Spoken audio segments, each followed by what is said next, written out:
সবাইকে যেতে হবে? হ্যাঁ, সবাইকে। আমার তো কলেজ। কলেজ থেকে ছুটি দেবে না এখন। বিয়ে কবে? সামনের শুক্রবার। এতদিন আগে বিয়ে গিয়ে কি করবে? গ্রামে যাওয়া তো হয় না কতদিন, ভেবে দেখেছো তুমি? ঠিক আছে, তোমরা তাহলে যাও, আমি বৃহস্পতিবার যাব। ছুটি কি নেওয়া যাবে না? 1 সপ্তাহ কম না আমি? এতদিনের ছুটি কখনো দেবে না। আলিজা তাহলে কি করবে? তোমরা সাথে যাবে নাকি আমাদের? আলিজা তোমাদের সাথেই যাক। আমার জন্য শুধু শুধু বেচারি আনন্দ করতে পারবে না। নরিনের সাথে থাকলে আর তুমি থাকবে ওখানে, ওর ভালো লাগবে। তোমরা যাও, আমি বৃহস্পতিবার চলে যাব।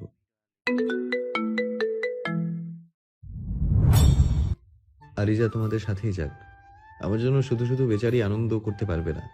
নরিনের সাথে থাকলে আর তুমি থাকবে ওখানে, ওর ভালো লাগবে। তোমরা যাও, আমি বৃহস্পতিবার চলে যাব।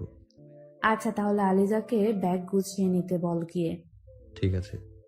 আশাল বেরিয়ে নিজের রুমের দিকে অগ্রসর হয়। রুমে গিয়ে দেখে আলিজা রুমে নেই। নিশ্চিত এই মেয়ে নরিনের রুমে চলে গেছে। একটু ধীর স্থির ভাবে নিজের রুমে বসে থাকতে পারে না সে। নরিন যে তাকে যে কি জাদু করেছে একমাত্র আল্লাহই জানে। হুম। নিজে একা একা বকবক করতে করতে নরিনকে কল দেয়। কয়েক সেকেন্ডের দূরত্বে থেকে ভাইয়ের নম্বর থেকে কল পেয়ে অবাক হয় নরিন। আলিজার দিকে ভ্রু কুঁচকে তাকায়। তোমার বর কোথায়? কে তোমার ভাইয়া? তোমার আরো কোনো বর আছে? আরে ধুর, সে তো আম্মির রুমে। কল দিল যে। কি জানি, দেখো কি বলে। ঠিক আছে। নরিন আর কথা না বাড়িয়ে কলটা রিসিভ করে। ভাইয়া রুমে থেকে কল দিচ্ছে নাকি? আলিজা কোথায়? আমার রুমে কেন? পাঠিয়ে দে। আর তুই আম্মির রুমে যা, আম্মি ডাকছে তোকে। ঠিক আছে। ফোন রেখে আলিজার দিকে তাকায়। যাও, তোমার বর স্মরণ করেছে তোমায়। বলেই হেসে ফেলে নরিন। গিয়ে একটু ভালো করেই কথা বলি বেচারার সাথে। তোমার কথা শুনে তখন অনেক কথা শুনিয়ে দিয়েছি। একটু কথা না শোনালে তোমার যে কঠিন ভাব আছে সেটা সে বুঝবে না। আমার ভাই খুব সহজ সরল, খুব সহজেই মানুষকে বিশ্বাস করে নেয়, তাই তো বারবার ঠকে যায়। এখন যাও, রুমে যাও। আচ্ছা থাকো তাহলে। আলিজার রুমে ঢুকে দেখে আরশাল বিছানায় শুয়ে ফোন ঘাঁটছে। মাথার পাশে আবার তার সবুজ শাড়িটা রাখা। আলিজার মনে পড়ে একদিন তার শাশুড়ি আরশালকে রাগ দেখিয়ে শাড়ি কিনে নিয়ে আসতে বললে রাতে একসাথে 9টা শাড়ি নিয়ে এসেছিল আলিজার জন্য। কিন্তু শাড়ি এখন ওখানে কেন, সেটাই ভাববার বিষয়। আরশালের দিকে এগিয়ে গিয়ে কোমরের দুপাশে হাত দিয়ে দাঁড়ায়। কি সমস্যা? এভাবে দাঁড়িয়ে আছো কেন? আপনি শাড়ি এখানে রেখেছেন কেন? এটা পরে রেডি হও তাড়াতাড়ি। কেন? মেলায় যাব। মেলায় যাবেন আপনি? আমি কেন রেডি হব?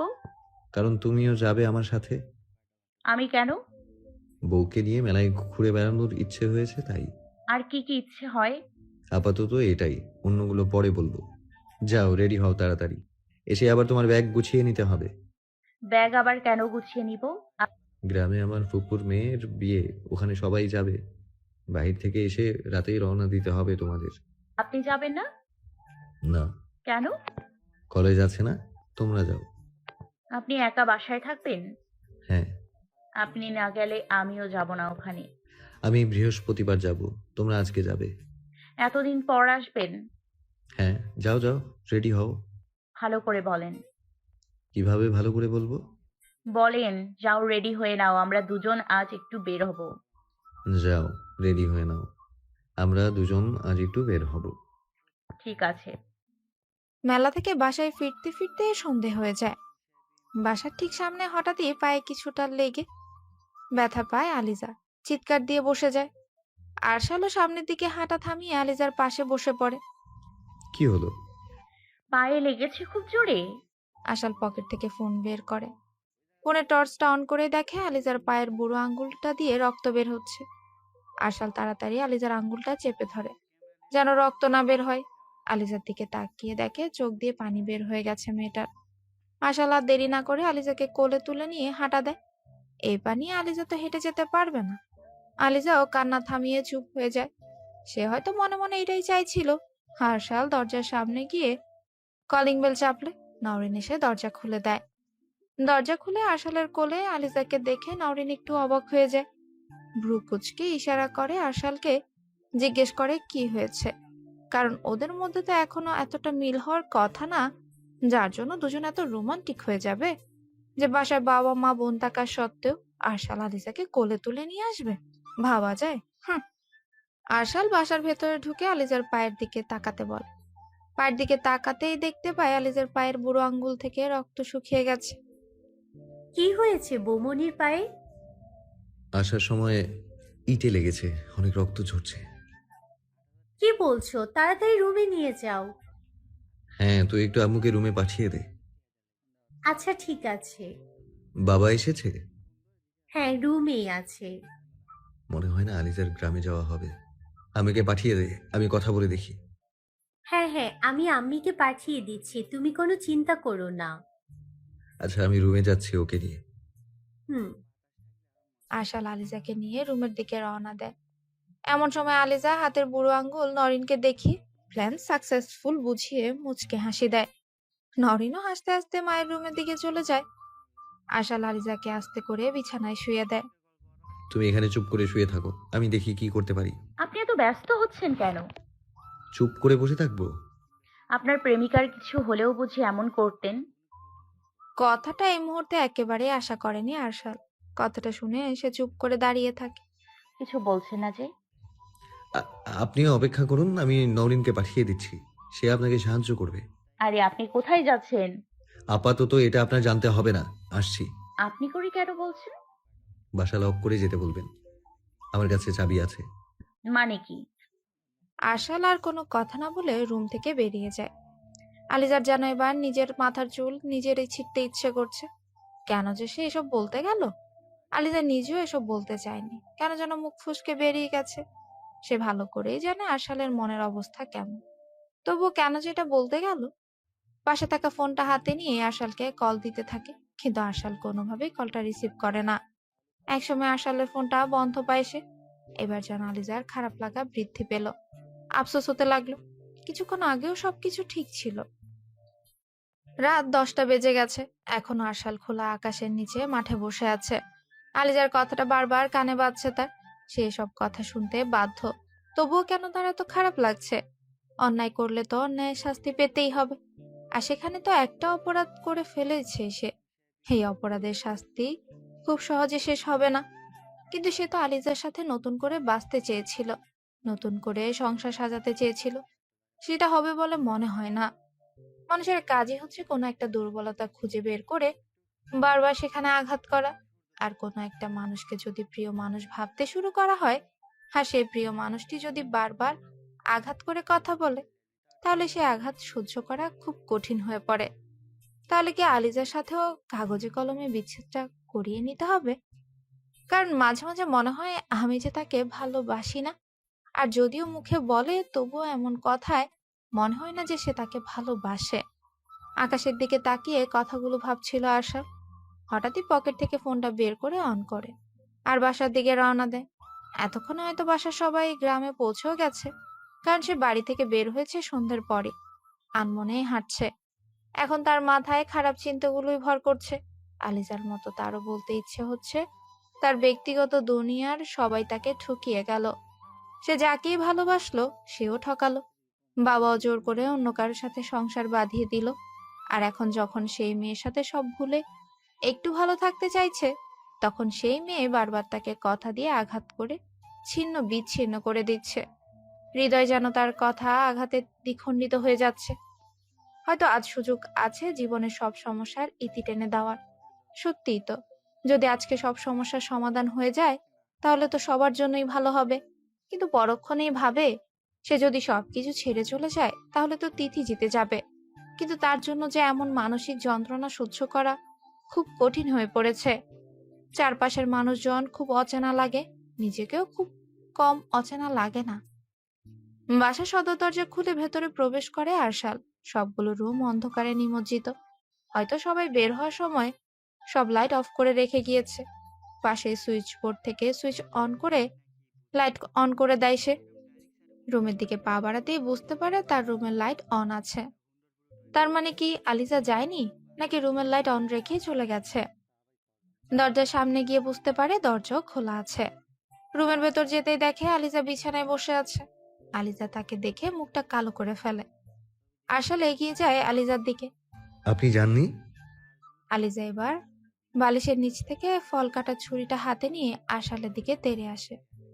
প্রায় গলায় ঠেকিয়ে আরশালের দিকে রাগী চোখে তাকায়। আর একবার যদি আপনি করে বলেছেন তাহলে একদম জিহ্বা কেটে নিব বলে দিলাম। গলায় ছুরি ঠেকিয়ে জিহ্বা কাটার ভয় দেখাচ্ছেন? আবার আপনি করে বলছেন? সবকিছু সবসময় নিজের মন মতো হয় না আলিজা। হতে হবে। হয় না মানে? সামনে থেকে সরুন, ঘুমাতে হবে, খুব ঘুম পেয়েছে আমার। আমি আপনার জন্য এতক্ষণ অপেক্ষা করছি, আপনার এই ব্যবহার পাওয়ার জন্য? আমি মানুষটা ভালো না, আমার থেকে দূরে থাকবেন, আর যত তাড়াতাড়ি সম্ভব ডিভোর্সের কাগজ পেয়ে যাবেন। মানে? বাংলাতেই বলছি। অনেক সময় বাংলা কথাও বোঝা যায় না। কি বলতে চাইছেন আবার বলুন। আমি মানুষটা ভালো না, আমার থেকে দূরে থাকবেন, আর যত তাড়াতাড়ি সম্ভব ডিভোর্সের কাগজ পেয়ে যাবেন। ডিভোর্সের কথা আসছে কোথা থেকে? আমার থেকে? আমি ডিভোর্স দিলে নিশ্চয়ই কেউ আটকাতে পারবে না, তাই না? আমি আর আমার বাবাকেও ভয় পাই না। আপনি কথায় কথায় বলেন না পুরো দুনিয়া আপনাকে ঠকিয়েছে। আমি যেভাবে ঠকেছি সেভাবে আপনি ঠকলে, আমার সাথে যা যা হয়েছে সেসব আপনার সাথে ঘটলে আপনি হয়তো স্বেচ্ছায় মৃত্যু নামক সমাধান বেছে নিতেন।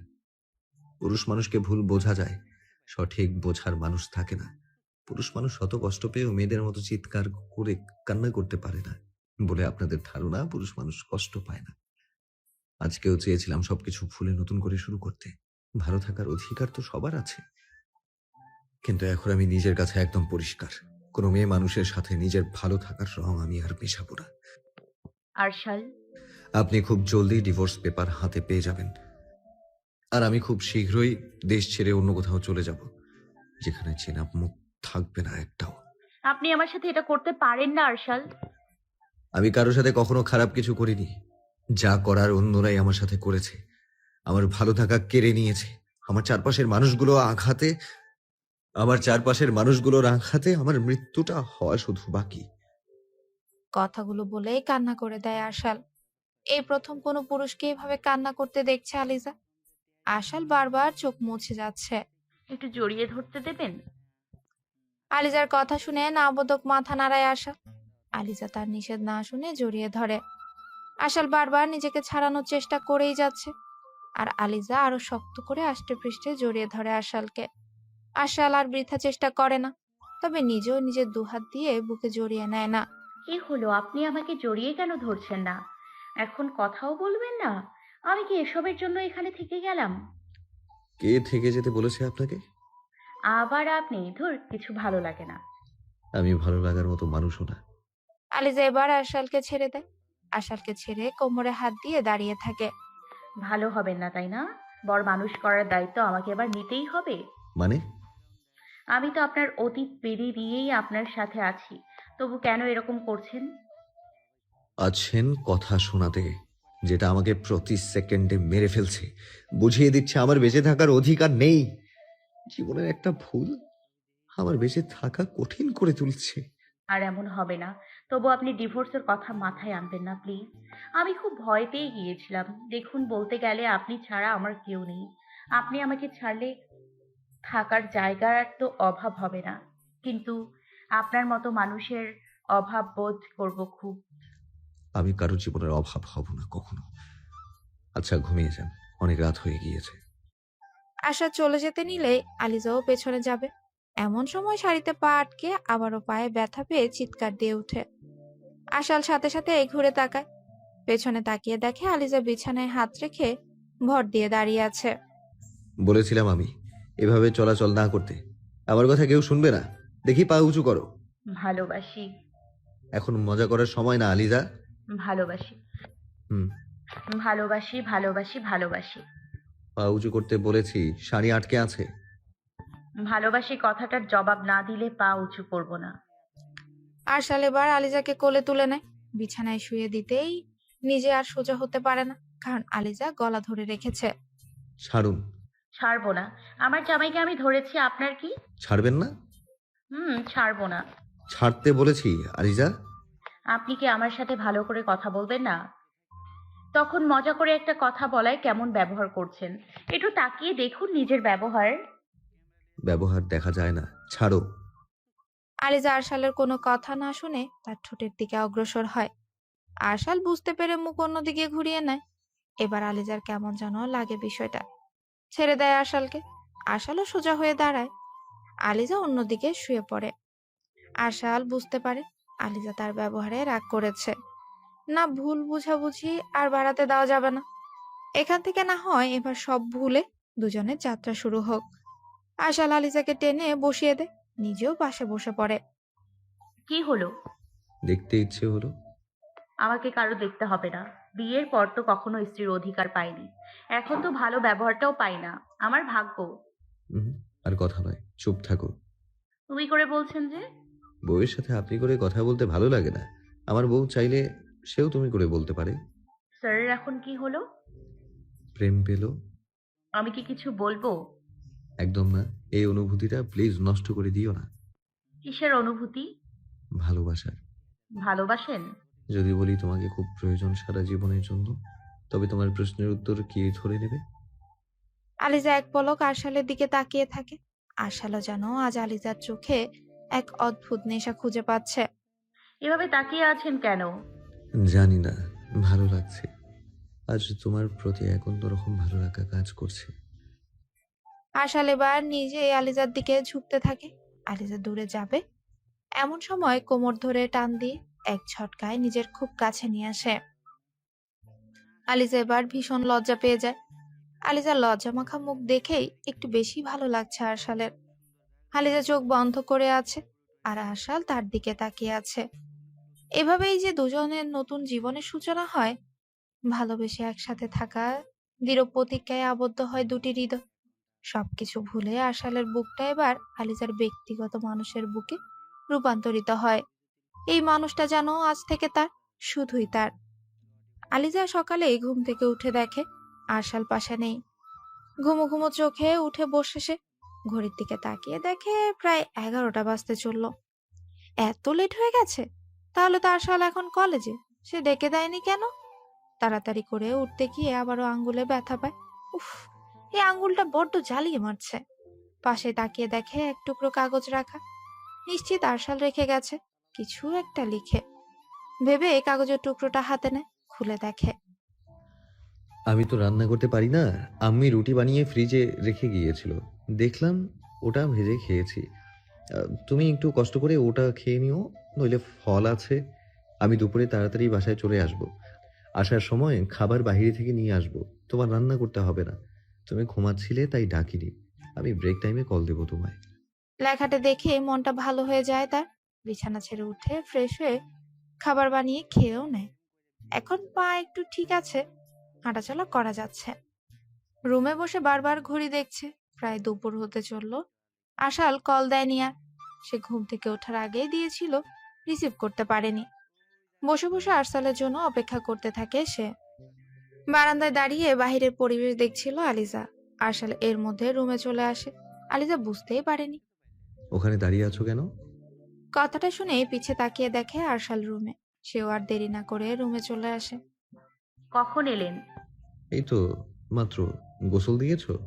হ্যাঁ, আজকে নাকি তাড়াতাড়ি আসবেন? কলেজে মিটিং ছিল, তোমাকে কল দিয়েছিলাম, ফোন সাইলেন্ট কেন রাখো তুমি? আগে থেকে রেখে রেখে অভ্যাস হয়ে গিয়েছে। আচ্ছা, এসো খেয়ে নেবে। আমি খাবার নিয়ে এসেছি। এই কয়েকদিন তোমার রান্না করতে হবে না, আমি প্রতিদিন খাবার নিয়ে আসবো। এমন ভালো বর কই পাওয়া যায়? তুমি তো পেয়ে গিয়েছো, এখন আর কই পাওয়া যায় সেটা খুঁজতে হবে না। খুব খিদে পেয়েছে। তুমি খাবার টেবিলে যাও, আমি আসছি ফ্রেশ হয়ে। ঠিক আছে। দুজন একসাথে দুপুরের খাবার খেয়ে রুমেই ছিল। বিকেল গড়িয়ে সন্ধে হতে চলল। আলিজা দুপুরে শুয়ে শুয়ে আরশালের সাথে গল্প করতে করতে ঘুমিয়ে গেছিল। কলিং বেলের শব্দে ঘুম ভেঙে যায় তার। আরশাল বসে টিভি দেখছিল। বাসায় তো কেউ নেই, তাহলে এখন কলিং বেল কে বাজাচ্ছে? আলিজা উঠবে তখনই আরশাল বলল সে দেখছে বিষয়টা। আরশাল উঠে গিয়ে দরজা খুলে দিয়ে দেখে বাইরে তার বাবা মা আর নরিন দাঁড়িয়ে আছে। দরজা খুলে দেওয়ায় একে একে তিনজনই ভেতরে ঢুকে আসে। গতকালকেই তো গেল সবাই, সামনে শুক্রবার বিয়ে, তাহলে আজকে কেন চলে আসতে হলো কিছুই তো বুঝতে পারছে না আশা। সেও মা বাবার সাথে সাথে তাদের রুমে চলে যায়। এতক্ষণে আলিজাও চলে এসেছে। সবাই একসাথে বসে আছে। তিনজন মুখ গম্ভীর করে বসে আছে। কি হয়েছে মা, তোমরা আজকেই চলে এলে কেন? আজকালকার ছেলে মেয়েদের ওপর কোনো ভরসা নেই। কেন, কি হয়েছে? আমরা গতকাল বাসায় পৌঁছানোর আগে বিয়ের কনে কোনো ছেলের সাথে পালিয়েছে। কি বলছো, বিয়েতে মদ ছিল না? মদ থাকলে কি পালাতো? কি যে করে সবাই আবেগের বশে। বাবা মায়ের সম্মানের চেয়ে এসব আজকালকার বড় হয়ে দাঁড়িয়েছে। আমাদের সময় এসব ছিল না। বাবা মা যার সাথে বিয়ে ঠিক করেছে তার সাথেই বিয়ে হয়েছে। রুমে সবার কথাবার্তা অনেকক্ষণ ধরে চলতে থাকে। সবাই বসে নিজেদের মধ্যে কথা বলা বলি করছে। এমন সময় আবারও কলিং বেলে সাউন্ড শুনতে পায়। এবার নওরিন বের হয়ে রুম থেকে দরজা খুলে দেয়। 2 মিনিট পর নওরিন রুমে ফিরে আসে। কি রে, কে এসেছে? আম্মি, কি হয়েছে? কে এসেছে? তিথি। নামটা শোনা মাত্রই আরশাল আলিজার দিকে তাকায়।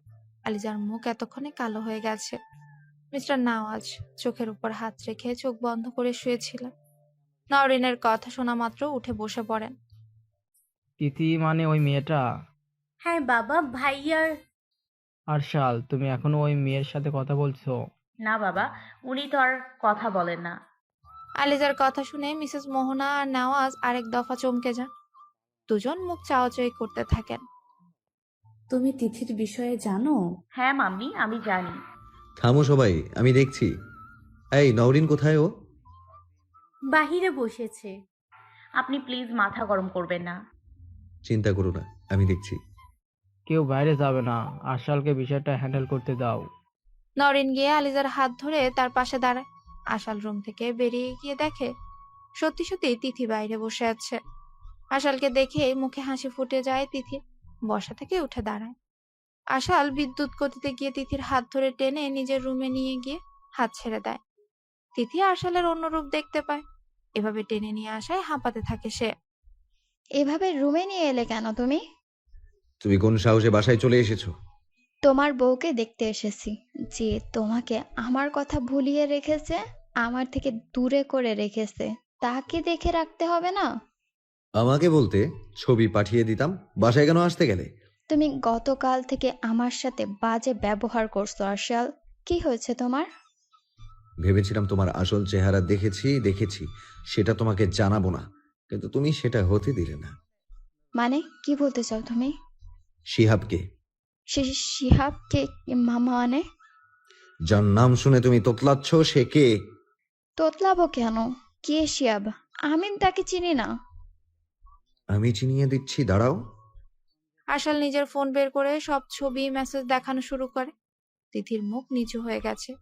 সে হয়তো ধারণাই করতে পারেনি যে আরশাল কখন এসব জানতে পারবে। আর কিছু বলবে তুমি? আমি চাইছিলাম না একসময় আমি যাকে ভালোবেসেছিলাম তাকে ছোট করতে, কিন্তু তুমি ছুটে এসেছো এখানে। প্লিজ তিথি, আমার থেকে দূরে থাকো। আমি আর তোমার ছায়াও দেখতে চাই না। প্লিজ আরশাল, আমার কথা শোনো। এখনো কিছু বলার মতো মুখ আছে তোমার? প্লিজ শোনো আমার কথা।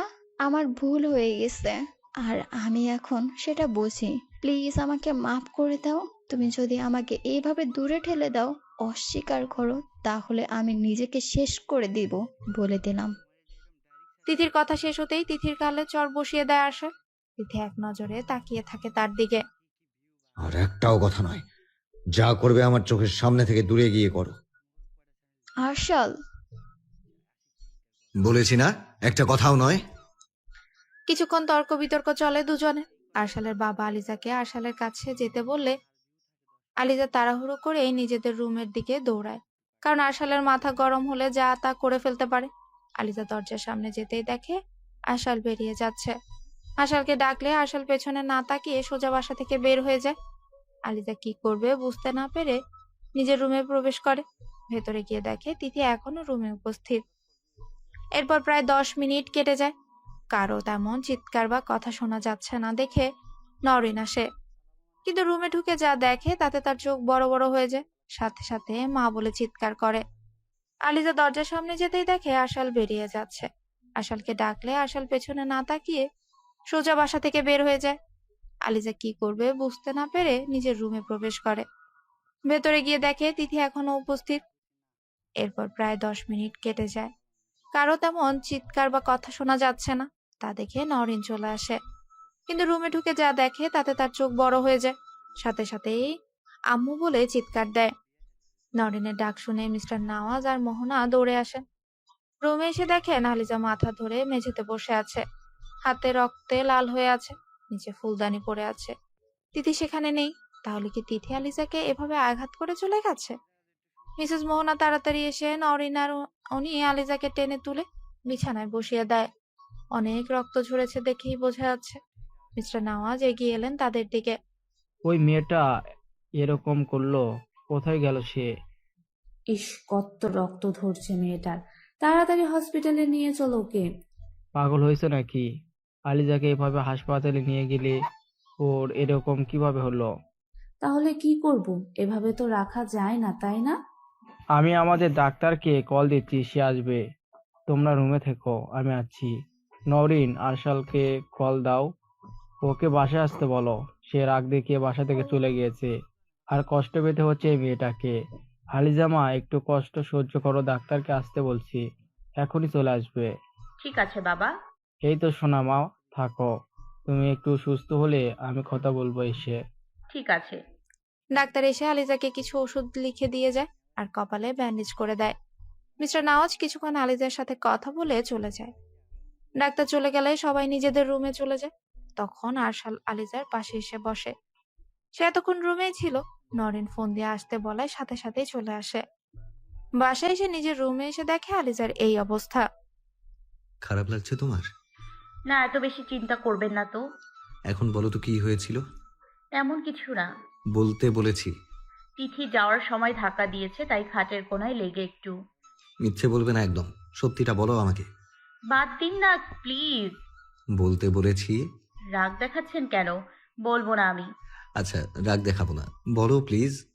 আপনি চলে যাওয়ার পর আমি ভেবেছি সেও চলে গিয়েছে, তাই রুমে চলে আসি। কিন্তু এসে দেখি তিথি দাঁড়িয়েই আছে। আমাকে দেখা মাত্র অনেক কথা শোনানো শুরু করে দেয়। আমি কিছু বললে সে আরো ক্ষেপে যায়। ওখান থেকে ফুলদানিটা নিয়ে মাথায় আঘাত করে চলে যায়। ওকে তো আমি দেখে নেব। পাগল দেখেছে, পাগলের পাগলামি দেখেনি, এবার দেখবে। না, আপনার আর কিছু করতে হবে না। তিথি নামের কেউ যে আছে সেটা ভুলে যান প্লিজ। আমি আর চাচ্ছি না ওকে নিয়ে আমাদের মাঝে আবার কিছু হোক। তুমি রেস্ট নাও। আপনি কি করবেন? এখন আর বাইরে যাব না, রুমেই আছি। ঠিক আছে, তাহলে কপালে একটা চুমু দিয়ে দিন। এখনই লাগবে? এখনই লাগবে মানে? প্রতিদিন লাগবে, সব সময় লাগবে। আশাল আর দেরি না করে আলিজাকে কাছে টেনে কপালে চুমু দেয়। আলিজা মুচকি এসে আশালের বুকে মাথা রাখে। আশালও কোনো দ্বিধা ছাড়াই বুকে জড়িয়ে নেয়। এর মাঝে কেটে যায় বেশ কিছুদিন। আশাল আর আলিজার মাঝে আর কোনো দূরত্বই নেই। তারা এখন বিবাহিত জীবনে সুখী। সেদিন হয়তো তিথি বাসায় না আসলে তাদের সম্পর্কটা এত জলদি ঠিক হতো না। কিন্তু সেদিন ওই ঘটনা ঘটে যাওয়ার পর আশাল নিজেই তাকে শিক্ষা দেওয়ার জন্য তিথিকে খুঁজছে, কোথাও পায়নি। বাসায় খোঁজ লাগিয়ে জানতে পেরেছে তিথি নাকি ইন্ডিয়া যাওয়ার কথা ছিল, হয়তো ওখানেই চলে গেছে। এমন সামান্য একটা ঘটনা ঘটিয়ে ওখানে চলে গেছে, এটা আশালের কেমন যেন বিশ্বাস হয়নি। ওর হয়তো অন্য কোনো কারণ আছে। আশাল রেডি হচ্ছে, কলেজে যেতে হবে। আলিজা খাবার নিয়ে এসে বসে আছে। আজকে আশালের কাজ উল্টো হয়ে গেছে। অন্যদিন খাবার খেয়ে রেডি হয়, কিন্তু আজ সে আগে রেডি হয়ে নিচ্ছে। প্রতিদিন খাওয়া দাওয়া করে রেডি হও, কিন্তু আজকে খাওয়া দাওয়া রেখে আগে রেডি হওয়া শুরু কেন করলে বলো তো? বউ খাবারের প্লেট নিয়ে বসে আছে, এটা দেখতে দারুণ লাগছে। তাই না? খাওয়া বাদ দিয়ে এসব উপভোগ করা হচ্ছে। হ্যাঁ, থাকো তুমি, আমি গেলাম। আরে আরে, রাগ করছো কেন?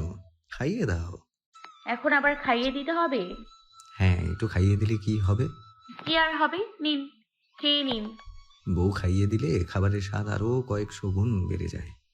জানিয়ে খুব উপকার করলেন। এবার ঘড়ির দিকে দেখুন আর তাড়াতাড়ি খেয়ে নিন। হ্যাঁ, বেরিয়ে যাব এখনই। অনেকদিন বের হওয়া হয় না আমার। বিকেলে একটু ঘুরতে নিয়ে যাবে? আচ্ছা, তৈরি হয়ে থেকো।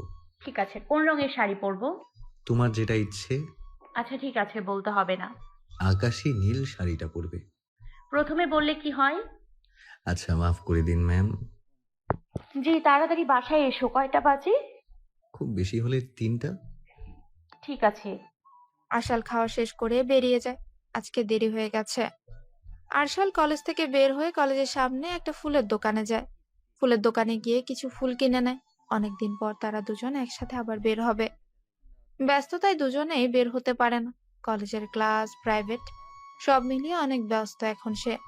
আর আজকে আলিজাকে নিচ থেকে ঘুরতে নিয়ে যাওয়ার কথা বলেছে। না গেলে সে ভীষণ মন খারাপ করবে। শাড়ি পরলে তাকে একটু বেশি ভালো লাগে। আর সাথে যদি খোঁপায় আর হাতে ফুল থাকে তাহলে তো কোনো কথাই নেই। দোকান থেকে ফুল নিয়ে ফুলের দাম দিয়ে পেছনে ঘুরতেই কাউকে দেখে। তুমি এখানে কেন? আপনার সাথে একটু কথা বলা যাবে? মানে কি বলছো তুমি? কথা বলার জন্য এখানে কেন আসতে হবে তোমার? তুমি আমাকে ফলো করছিলে? আপনার সব প্রশ্নের উত্তর দিব স্যার। প্লিজ একটু আমার সাথে আসবেন? এখানে দাঁড়িয়ে আপনার সাথে কথা বলা যাবে না। কোথায় যেতে হবে শুনি? আর আমি তোমার স্যার হলাম কবে থেকে, হ্যাঁ? সব বলবো, আমার সাথে চলুন প্লিজ। আসল তার পেছনে পেছনে চলে যায়। ব্যাপারটা দেখতে হচ্ছে সে তাকে কোথায় নিয়ে যায়। আলিজা শাড়ি পরে রেডি হচ্ছে। এমন সময় নরিন আসে রুমে। এসেই দেখে আলিজা শাড়ি পরে রেডি হচ্ছে। সে বিছানার উপর গিয়ে বসে। কি গো, কোথায় যাবে? ঘুরতে যাব, যাবে? তোমাদের জামাই বউয়ের সাথে গিয়ে আমি কি করব শুনি? তোমরাই যাও, সুন্দর করে সাজুগুজু করো। আমি কি অসুন্দর? এত সাজুগুজু কেন করতে হবে? তাও ঠিক, তুমি এমনিতেই সুন্দর। এখন মনে হলো? এখন মনে হবে কেন? কয়েক মাস ধরে তো তোমার জামাইয়ের সাথে আমিও দেখেছি। হয়েছে হয়েছে, এবার বলো কেমন লাগছে? একটা পরী চলে এসেছে আমাদের বাড়িতে। আচ্ছা, তাই নাকি? জি। যাক, ননদিনী তো পছন্দ হলো। ইয়েস, তারপর তোমার জামাইয়ের তো কোনো খোঁজই নেই। হ্যাঁ, জামাইটা আসছে না কেন বলো তো? তার তো আজকে তাড়াতাড়ি আসার কথা। দেখো হয়তো চলে আসবে এখনই। আমি তাহলে রুমে যাই, থাকো। ঠিক আছে, যাও। তোমার কিছু লাগলে বলো, বাইরে তো যাচ্ছি। আসার সময় আইসক্রিমের বড় বক্সটা নিয়ে এসো, তাহলেই হবে। আচ্ছা, পেয়ে যাবে। আহ, সুন্দরী বৌমনিটা আমার। নরিন রুম থেকে যাওয়ার পরে আশাল ফুল হাতে নিয়ে প্রবেশ করে। আলিজা বসে বসে অপেক্ষা করছিল। আশালকে দেখে উঠে দাঁড়ায়। এত দেরি হলো কেন? ভার্সিটির এক ফ্রেন্ডের সাথে দেখা হয়েছিল। সে টেনে নিয়ে গিয়েছিল। আড্ডা দিলাম একটু, তাই দেরি হয়ে গেল। তুমি বসো, আমি ফ্রেশ হয়ে আসছি, তারপর বের হব।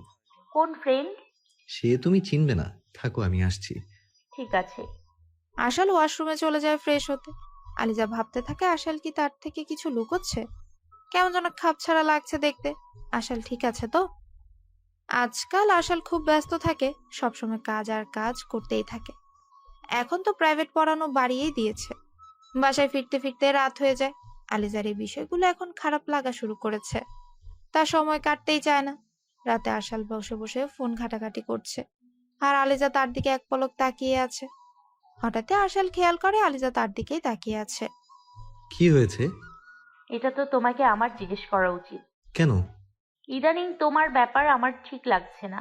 কেমন যেন ইগনোর করছো বোধহয় আমাকে। তুমি আমার ঘরের বউ, তোমাকে কেন আমি ইগনোর করতে যাব?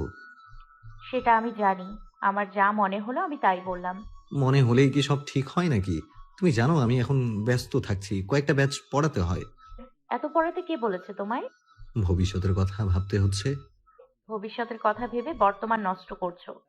বর্তমানে যদি এগুলো না করি তাহলে তো ভবিষ্যতে এগুলো করতে পারবো না। তখন তো বয়স হয়ে যাবে, তখন বাসায় বসে থাকতে হবে। তোমার সাথে কথা বলাই ভুল। তোমার সাথে কথাই পারা যাবে না। তোমার কি হয়েছে সেটা বলো তো। আমার কিছু হয়নি। সত্যি কিছু হয়নি? হ্যাঁ, কিছু হয়নি। তাহলে মুখ এমন করে আছো কেন শুনি? কেমন করে আছি? এই যে বাংলার 5-এর মতো। তুমি অনেক চেঞ্জ হয়ে গিয়েছো আরশাল। আরে বাবা, কেমন চেঞ্জ হয়েছি বলবে তো নাকি? আমাকে কেমন সময়ই দাও না, অবহেলা করছো। তুমি কি প্রেমিকা যে সব বলতে পারছো? বউকে প্রেমিকার মতোই ট্রিট করা উচিত। এখন ছেলেরা প্রেমিক নিয়েই বেশি ভাবে। বিয়ে করার পর তো পেয়ে গিয়েছে, ভেবে আর কদর করে না। অনেক অভিমান দেখছি আমার বউয়ের। না, আমার অভিমান কারো দেখতে হবে না। আমার কোনো অভিমানই নেই। কে দেখবে শুনি?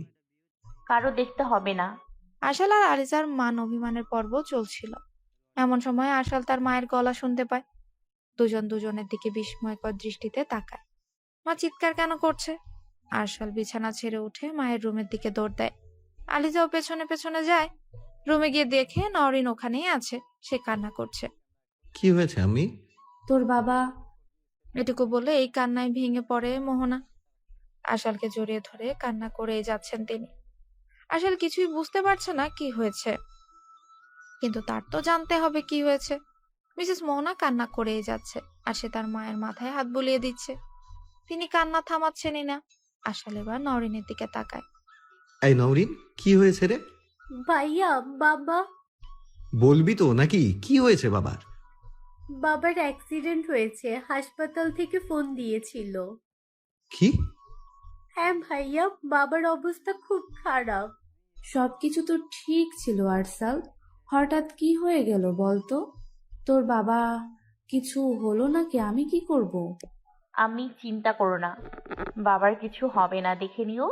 হ্যাঁ আম্মি, বাবার কিছু হবে না, তুমি চিন্তা করো না। ভাইয়া তাড়াতাড়ি চলো না প্লিজ। হ্যাঁ, কোন হাসপাতালে? চলো তাড়াতাড়ি। আরশাল, তাড়াতাড়ি গাড়ি বের করো প্লিজ। এই বাবাকে হারাতে চাই না, প্লিজ। কিচ্ছু হবে না বাবার, চিন্তা করো না। তুমি আম্মিকে নিয়ে বের হও প্লিজ, আমি গাড়ি বের করছি। ঠিক আছে। আশাল আর দেরি না করে বাইরে চলে যায়। বাসা থেকে সবাই বের হয়ে যায়। কিছুক্ষণের মধ্যেই সবাই হসপিটালের উদ্দেশ্যে রওনা দেয়।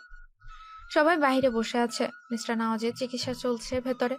আর এদিকে পরিবারের মানুষ চিন্তায় শেষ হয়ে যাচ্ছে। নার্স এসে জানায় এ পজিটিভ 2 ব্যাগ রক্ত লাগবে, কিন্তু তাদের কাছে বর্তমানে সেটা নেই। যত তাড়াতাড়ি সম্ভব সেটা প্রয়োজন, নইলে রোগীকে বাঁচানো যাবে না। আশাল জানে তাদের মধ্যে কারো এই গ্রুপের রক্ত নেই, তাহলে কি তার বাবা? এমন সময় আলিজা উঠে দাঁড়ায়। আশাল কিছু বলবে, ঠিক তখনই আলিজা বলে ওঠে, আরশাল, তুমি তাড়াতাড়ি 1 ব্যাগ রক্তের ব্যবস্থা করো, আমি যাচ্ছি, 1 ব্যাগ আমি দিচ্ছি। তোমার এ পজিটিভ? হ্যাঁ, তুমি কথা বাড়িও না। তুমি? আরশাল যাও প্লিজ, আর দেরি করো না। আলিজা নার্সের সাথে ভেতরে চলে যায়। আশাল সব ভাবনা পেছনে ফেলে রেখে একজনকে কল দেয়। কল দেওয়ার সাথে সাথে কল রিসিভ হয়।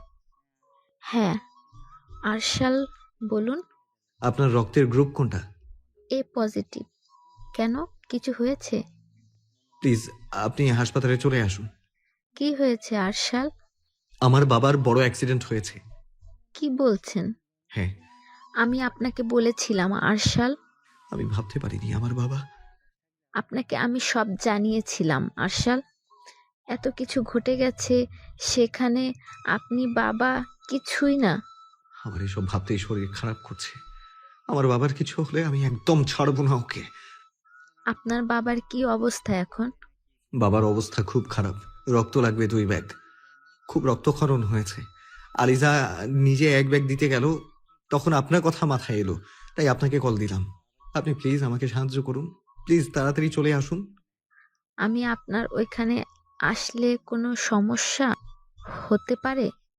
কোনো সমস্যা হবে না। আপনি এক কাজ করুন, আমি হসপিটালেই আসছি।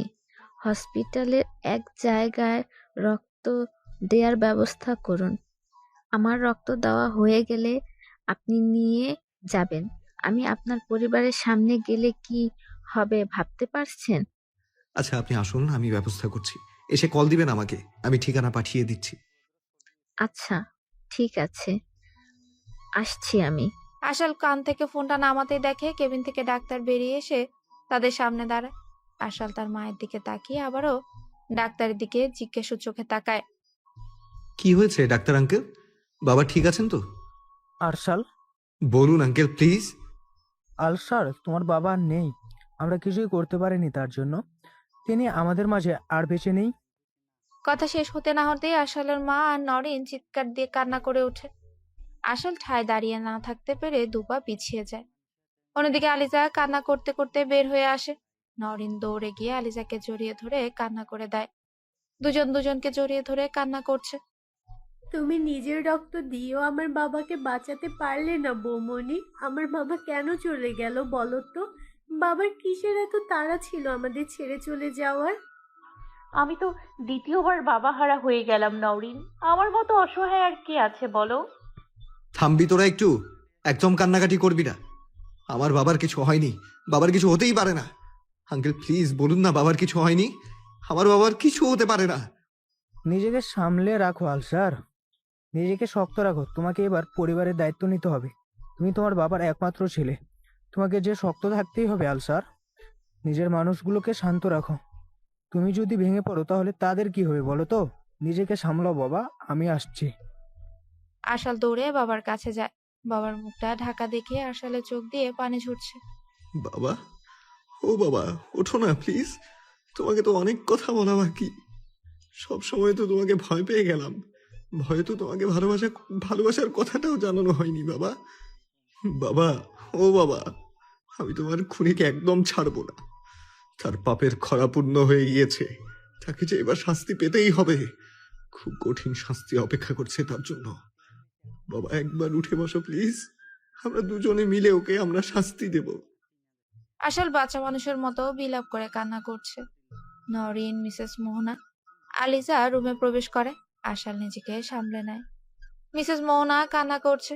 কান্না করতে করতে তিনি সেন্সলেস হয়ে যাওয়ার মতো অবস্থা। নরিনও খুব কান্নাকাটি করছে। আলিজা একসাথে দুজনকে সামলে উঠতে পারছে না। তার নিজেরও যে কান্না থামছে না।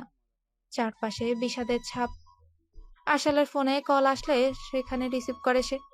আমার বাবার জন্য আর রক্ত লাগবে না। আপনি ফিরে চলে যান। আমার বাবা আর নেই। আমার বাবা আমাদের সবাইকে ছেড়ে চলে গিয়েছে। ফোনের ওপাশ থেকে কিছু কথা বলা হয় আশালকে। কথা শেষ হলে একসময় ফোনটা কেটে দেয়। আশাল এবার বাবার দিকে তাকায়। রক্তাক্ত মুখ দেখে রাগে, ক্ষোভে, কষ্টে আবারও কান্না করে দেয় সে। সে আজ বাবা নামক বড় বটগাছটার ছায়া হারিয়ে ফেললো। বাবার মতো দায়িত্ব সে কিভাবে পালন করবে? আশাল কান্না করতে করতেই নিজেই বলে ওঠে, না না, অনেক করে ফেলেছেন। আপনাকে আর ছাড় দেওয়া যাবে না। একা করে দেওয়ার শাস্তি, এত এত অপরাধের শাস্তি আপনাকে খুব তাড়াতাড়ি পেতে হবে মিস মীরা। বাসায় আমরা শুধু 3টা মেয়ে থাকতে পারবো, তোমার কি যেতেই হবে? আলিজার কথা শুনে ব্যাগ গোছানো ছেড়ে সোজা হয়ে দাঁড়িয়ে গেল আশাল। বাধ্যতামূলক না হলে যেতাম না। আমাকে আর আরেকটা স্যারকে এই ট্যুরের দায়িত্ব দেওয়া হয়েছে। এখন আমি যদি না যাই কি হবে বলো তো? আচ্ছা ঠিক আছে। আবার মন খারাপ করছো? না, তোমার যাওয়া তো জরুরি। যাও, তুমি সাবধানে থেকো। আচ্ছা ঠিক আছে। আশাল এবার ব্যাগ গোছানোতে মন দেয়। আলিজাও পাশে থেকে সাহায্য করছিল। শোনো, বলো। তোমার জন্য একটা গুড নিউজ আছে। কি গুড নিউজ শুনি? না, এখন বলবো না, তুমি ফিরে আসলে বলবো। এখন বললে কি হবে? তোমার যেতে ইচ্ছে করবে না। কি এমন খবর যেটা শুনলে আমার যেতে ইচ্ছে করবে না? তুমি ফিরে এসো, তখন বলবো। তবে আরেকটা খবর আছে। সেটাও বলা যাবে না? হ্যাঁ, বাবার জায়গা আমি পাচ্ছি। মানে তুমি রাজনীতিতে পা রাখতে চাচ্ছ? হ্যাঁ, রাখলে ক্ষতি কি? তুমি দেখোনি এসবের জন্য তুমি তোমার বাবাকে আর আমি আমার বাবাকে হারিয়েছি? তুমি ভেবো না আমি থাকবো না, অন্য কেউ থাকবে, কিন্তু আমার কথাই সবকিছু হবে। তোমার কথায় কিচ্ছু হতে হবে না। ভালো সুযোগ একটা পেয়েছি, ঠিক হবে না।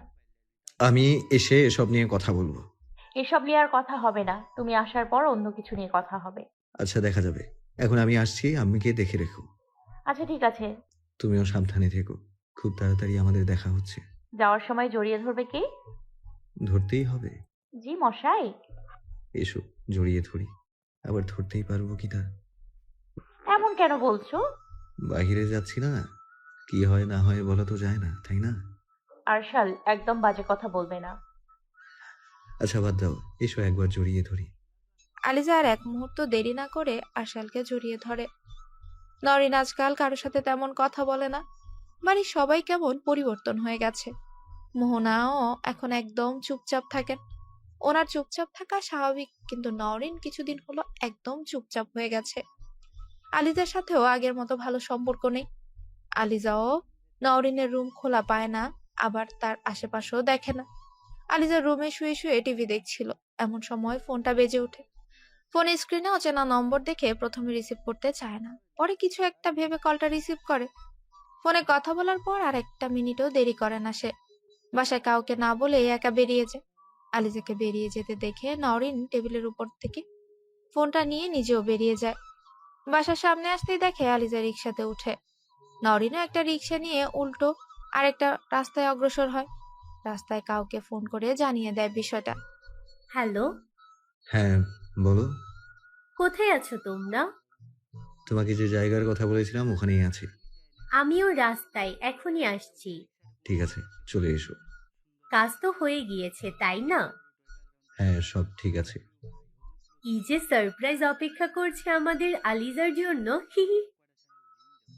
বেচারি আজকের ধামাকা সহ্য করতে পারবে তো? আরে পারবে মানে সহ্য করে নিয়ে দৌড়াবে।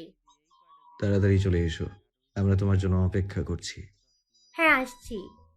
জি ম্যাম, তুমি আসলে তখন আবার আমরা সবাই মিলে আলিজার জন্য অপেক্ষা করব। অবশ্যই একটু অপেক্ষা করো, আমি এসেই গিয়েছি। হ্যাঁ, এসো। আলিজা গাড়িতে থাকা অবস্থায় আবারও কল আসে। সে তড়িঘড়ি করে কলটা রিসিভ করে। হ্যালো, আমার মামা ঠিক আছে তো? আমি প্রায় চলে এসেছি আপনার দেওয়া ঠিকানায়। আপাতত তাকে আমাদের বাসায় নিয়ে আসা হয়েছে। আপনাকে ঠিকানা টেক্সট করে পাঠিয়ে দেওয়া হয়েছে, চলে আসুন। মামার সাথে একটু কথা বলা যাবে? কথা বলতে পারবে? দাঁড়ান, ফোন ধরে দিচ্ছি। হ্যাঁ, একটু দিন। ওপাশ থেকে কলটা কেটে দেওয়া হয়। 2 মিনিটের মধ্যে আবারও কল আসে। আলিজা সাথে সাথে কলটা রিসিভ করে। হ্যালো মামা। হ্যাঁ রে মা, তুই কত দূর আছিস? এই তো মামা, আমি চলে এসেছি প্রায়। তুমি চিন্তা করো না, আমি এসেই তোমাকে ডক্টরের কাছে নিয়ে যাব। ঠিক আছে। আলিজা কলটা কেটে সোজা মেসেজ চেক করে ঠিকানা পায়। সেখানে বাড়ির সামনে নেমে যায়। মেসেজে 2য় তলায় যেতে বলা হয়েছে। আলিজা সিঁড়ি বেয়ে উপরে চলে যায়। উপরে একটা ফ্ল্যাট শুধু। দরজার সামনে গিয়ে দেখে কলিং বেল নেই। ব্যাগ থেকে ফোন বের করে কল দিলে চোখ মুখ ঢাকা এক মহিলা এসে দরজা খুলে দেয়। আলিজার মামা কোন দিকে সেটা জিজ্ঞেস করলে হাতের বাম সাইডের রুমটায় যেতে বল। আলিজাও বাসায় আর কাউকে না দেখে সেদিকে চলে যায়। রুমের দরজায় নক করতেই কামিন কথাটা শুনতে পায়। কথাটা শুনেই সে চমকে যায়, কারণ গলাটা তার চিরপরিচিত। তবুও সে ভেতরের দিকে অগ্রসর হয়। আর ভেতরে যাদের দেখে তাদের একসাথে দেখে যেন আকাশ থেকে মাটিতে পড়ার মতো অবস্থা। ভেতরে ঢুকতেই বাহিরের মহিলাটা এসে দরজা আটকে দিয়ে মুখের উপর থেকে ওড়নাটা সরিয়ে তার দিকে তাকায় আর হাসে। কি আলিজা, ভালো আছো? আমাকে চিনতে পেরেছো? তুই? কে আমি? আরশাল, এই মেয়ে তোমাকে কিছু বলেছে? যদি বলে থাকে তবে সব মিথ্যে কথা বলেছে। প্লিজ তুমি ওর কথায় বিশ্বাস করো না। একপাশে চেয়ারে বসেছিল আরশা, পাশেই নরিনও বসেছিল। তুমি কিভাবে জানলে যে সে কিছু বলেছে? কি বলতে পারে সে মিস মীরা? নরিন, তুমিও এখানে? আর তুমি আমাকে মীরা কেন বলছো? আমি তোমার বৌমনি আলিজা। একদম চুপ করো আর তোমার নাটক বন্ধ করো। কি বলছো কি নরিন? তুমি আমার সাথে এভাবে কথা বলতে পারছো? আমি তো শুধু কথা বলছি, আর তুমি কি কি করছো বলো তো? মনে তো হচ্ছে তোমাকে আমি। নরিনকে জায়গা ছেড়ে উঠতে দেখে আরশাল খপ করে নরিনের হাতটা ধরে নেয়। নরিন আরশালের দিকে তাকালে আরশাল নরিনকে মাথা নেড়ে এসব করতে না বলে, চুপচাপ নিজের জায়গায় বসতে বলে। নরিনও আর কথা না বাড়িয়ে পাশে গিয়ে বসে। আরশাল, তোমার তো ট্যুরে যাওয়ার কথা ছিল, তাই না? তুমি এখানে কেন বলো তো? তোমার কি মনে হয় তুমি একাই চালাক আর আমরা সবাই খুব বোকা? কি বলছো কি আরশাল? তো মিসেস আলিজা, উফ, ভুল বলে ফেললাম। মিসেস আলিজা ওরফে মিস মীরা, বসুন। দাঁড়িয়ে কেন আছেন বলুন তো? আমি আলিজা, আমি মীরা নই। ও মীরা, আমি নই, বিশ্বাস করো। বিশ্বাস এখনো করতে বলছেন? বিশ্বাস আপনাকে? কখনো না। মেয়ে হয়ে কিভাবে বাবাকে খুন করতে পারেন আপনি? কি বলছো এসব তুমি? আমি কেন আমার বাবাকে খুন করব? নিজের বোনকে তুরস্কে মানুষ ঠিক করে আটকে রেখে নিজে আলিজা সেজে দেশে এসেছো। বাবাকে সহ কতজনকে খুন করেছো আল্লাহ জানে। তোমাকে ভুল বোঝানো হয়েছে আরশাল।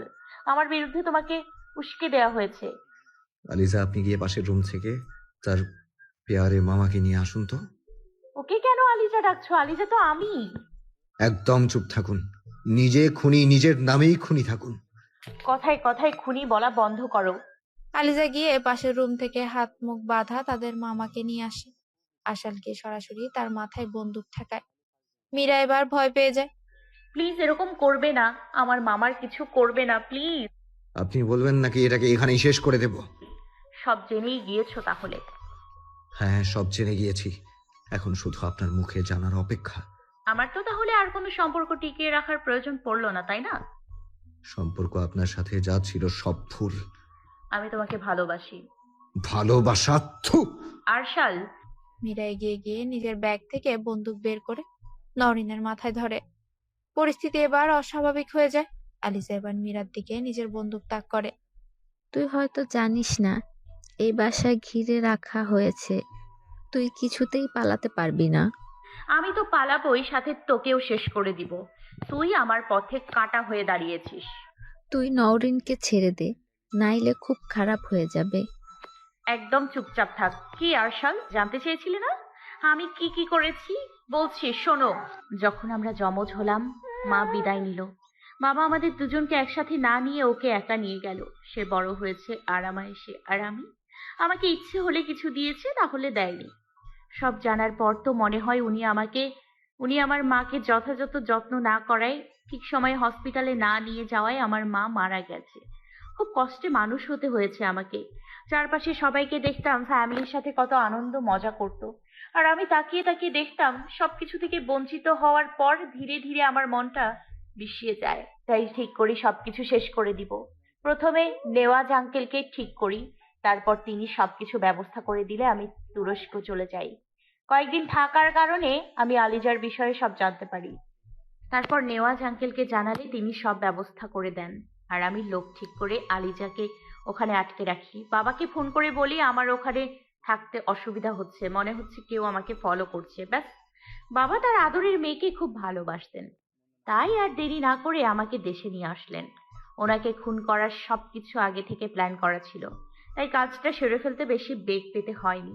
আর হ্যাঁ, ওনাকে খুন করতে আমার এক বিন্দু কষ্ট হয়নি। তারপর সব প্ল্যান যেভাবে করা ছিল সেই অনুযায়ী কাজ হচ্ছিল। মাঝখান দিয়ে আপনাকে আমার ভালো লেগে যায়, কিন্তু প্রথম দু একদিন যেতেই আমি বুঝতে পারি আপনি কাউকে ভালোবাসেন। আমি সব খোঁজ খবর নিয়ে সব জানতেও পারি। তারপর একটা সুন্দর দেখতে ছেলেকে তার পেছনে লাগিয়ে দিই। তাকে যেভাবে যেভাবে বলি সেও সেভাবেই কাজ করে। যা যা বলতে বলি সে আপনার কাছে গিয়ে সে কথা বলে আর প্রমাণ দেখায়। আপনিও তখন ওকে ভুল বুঝতে শুরু করেন আর আমার কাছাকাছি হয়ে যান। শেষ যেদিন ওই মেয়েটা আমাদের বাসায় এসেছিল, আপনি রুম থেকে বের হয়ে যাওয়ার পর আমি রুমে যাই।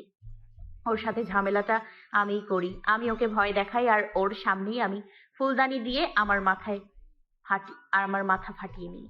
তারপর আপনার বাবাই ওকে গুম করেছে। সব ঠিকঠাক চলছিল। যখন বাবার অবস্থানের কথাটা আসলো আমি বলেছিলাম আমি সেই জায়গায় যাব, কিন্তু না, আপনার বাবা বললেন তিনি বসবেন সেই পজিশনে। আমার এতদিনের ইচ্ছে আমি কি করে তার হাতে ছেড়ে দিই, ব্যাস তাকেও শেষ করে দিলাম।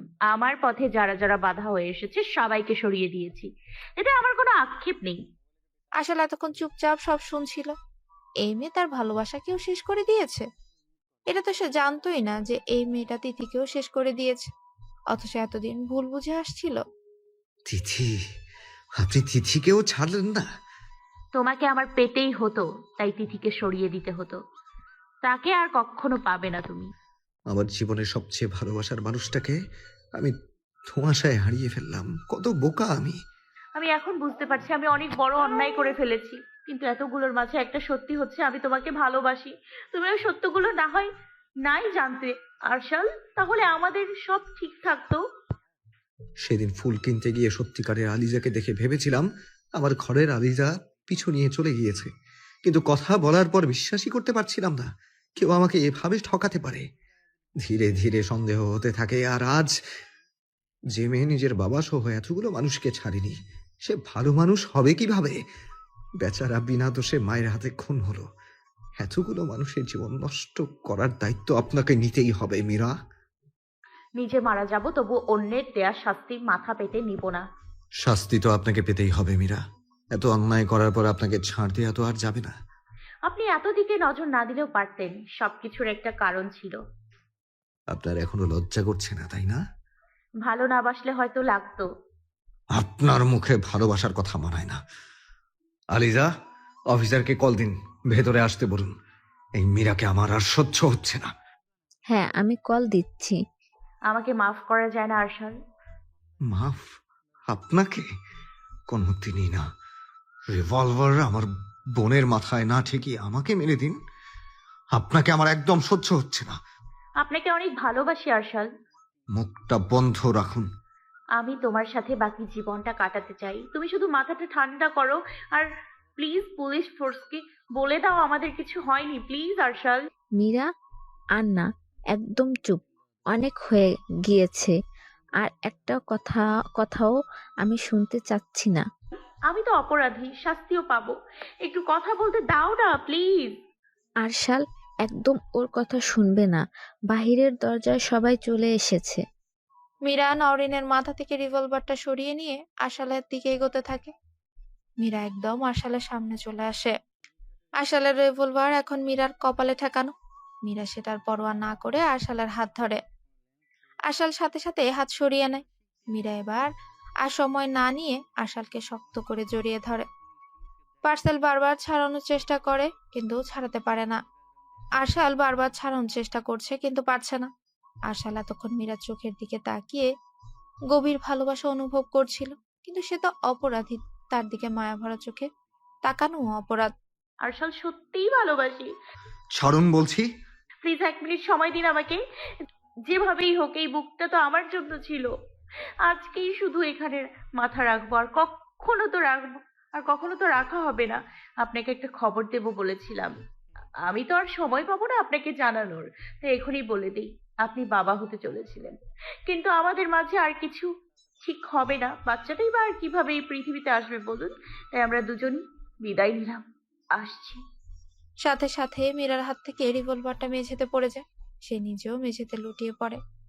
আশাল সাথে সাথে মেঝেতে বসে মীরার মাথা নিজের কোলের উপর নেয়। আশাল আর কি বলবে বুঝতে পারছিল না। মীরা মা হতে চলেছিল। এত কিছুর পরও মীরার জন্য আশালের চোখ থেকে পানি পড়ছে। আপনাকে ভালোবাসার প্রমাণ এর চেয়ে ভালোভাবে দিতে পারতাম না আমি। যে হৃদয়ে আপনার ভালোবাসা পৌঁছবে না, সে হৃদয়ের হৃদয়ক্রিয়ার অধিকার নেই সচ্ছল থাকার। মীরার কথা শেষ হতেই পরিবেশ নীরব হয়ে যায়। কোথাও কোনো সারা শব্দ নেই। আশাল কান্না জড়ানো কণ্ঠে চিৎকার দিয়ে বুকে জড়িয়ে নেয় মীরাকে।